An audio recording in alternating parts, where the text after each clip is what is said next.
The courtyard is in a particular state of grace at this moment. And in fact, some of the blooms may not even be here tomorrow, so I figured let's take a look at it today. And we're shooting vertical because I realize that the courtyard experience is really kind of a canyon. And I've been giving the wrong impression with these landscape videos. So let's take a look. The Petrea vine is looking terrific, and it's made the jump and latched on to the downspout. So we have an actual vine arch at this point, which is super cool, and it's going to be amazing. The entry patio has evolved at this moment into both a display garden and a working patio.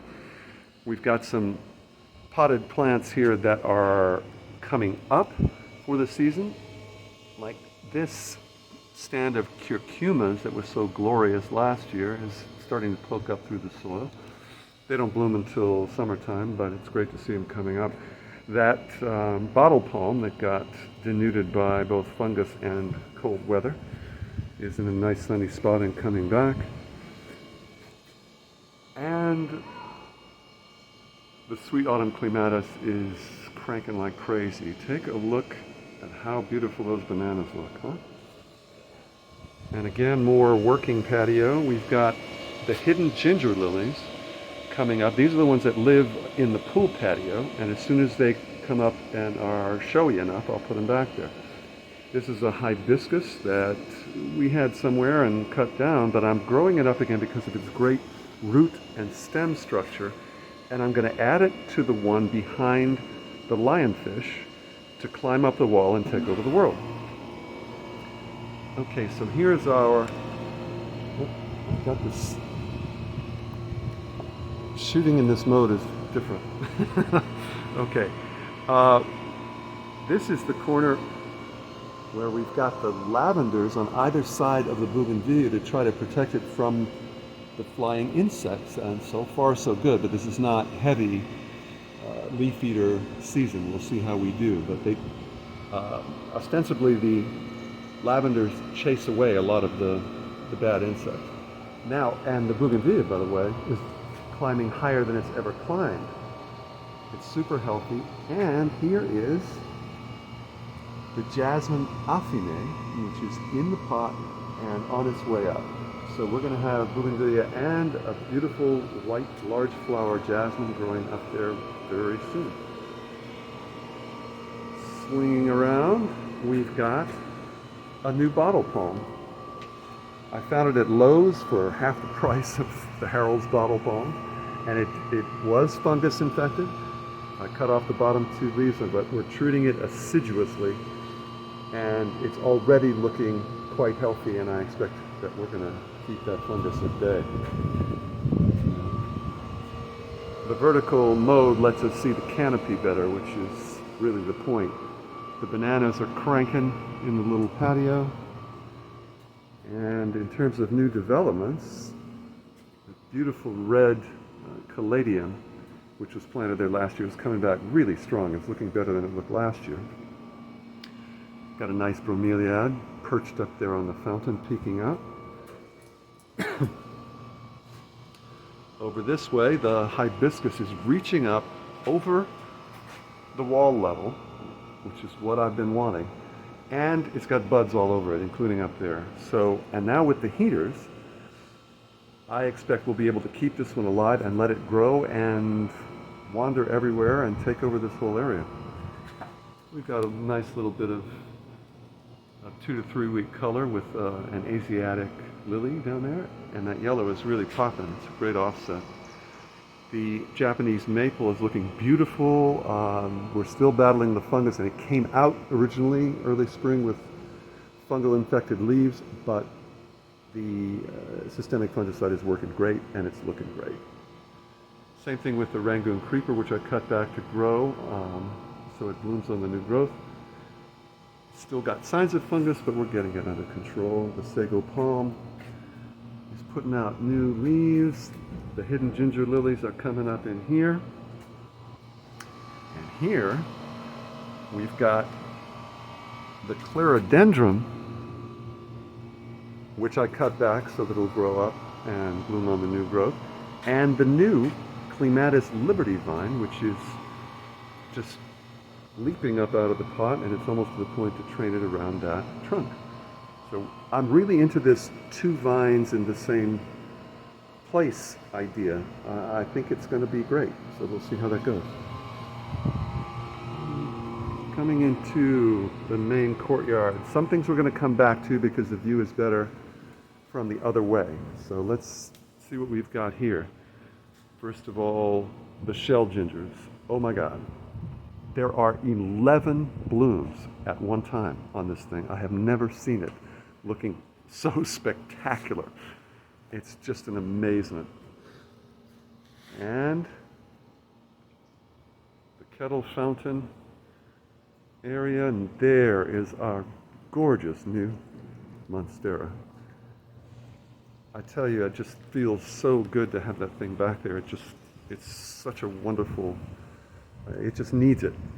So we have a white caladium from the new batch coming up back there. Now, over here, that is an Amaryllis Picasso, and it is a beauty. It's smaller than the other ones, but really, really beautiful. Coming around this way, this shell ginger stand is blooming. There's a bloom over here, and one draping over the umbrella altar over there. It's just stunning, and of course that new spectacular Sansevieria is back there, which really lights up in the afternoon. The umbrella altar bed is not yet complete, but we'll get that done shortly. And here, we've got the kitchen bed, the shade color garden, as I normally call it. We've got some bloom color in there now, of course, as you've seen with the Amaryllis. And we have another gorgeous monstera looking, it fills out and completes and makes resonant these spaces. It's wonderful. Now, I will tell you this. Those spots, those light spots, indicate a fungal blight. And every one of the 5 monsteras came with some of that. Some of them with more than they should have sold it with. But I've cut out the worst of them, and we're going to be treating assiduously with the fungicides, so I'm not concerned. I think we'll be fine. Coming over this way, we're going to come back to this tip of the bed. But right now, check out this area is coming along great. Obviously, we've got the clerodendron blooming great. And there's another monstera. Now that one, really, a little shady back there. There we go. That one is a little disheveled. I need to get in there with some twist tie wire. I have a spool of it to kind of tweak those branches and leaves into a good form, and it should go to the right a little bit. But with some new Bordelon bananas and the monstera, I think we'll fill out that space beautifully and still have ample space on the floor to do the potting we need to do. Swinging around.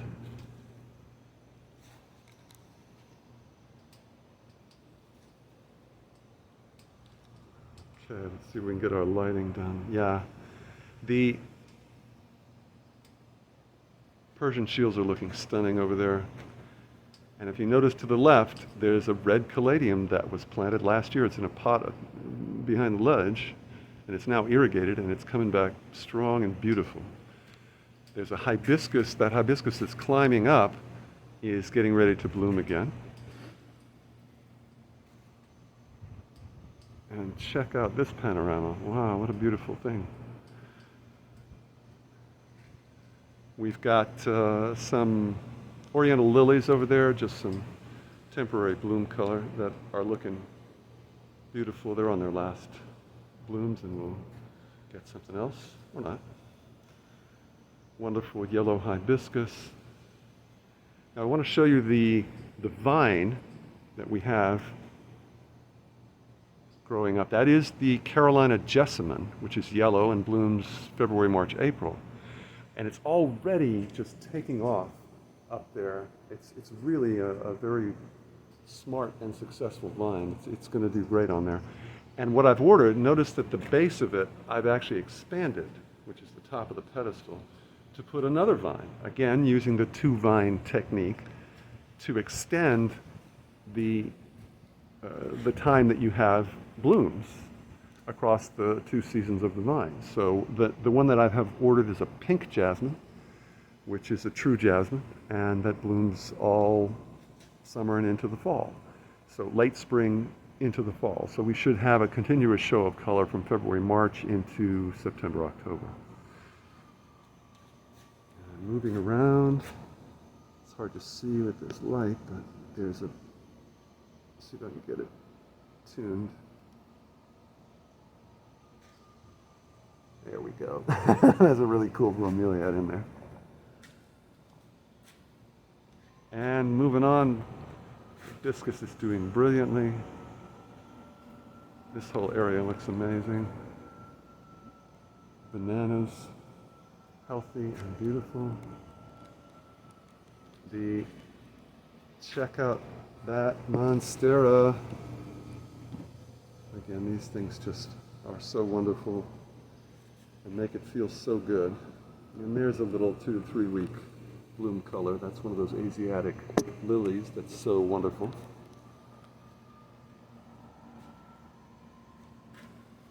Swinging back around, let's pause to take a look at the view, the beautiful banana arch. Just looking so graceful and wonderful. This little grouping is working out beautifully right now. It's looking great.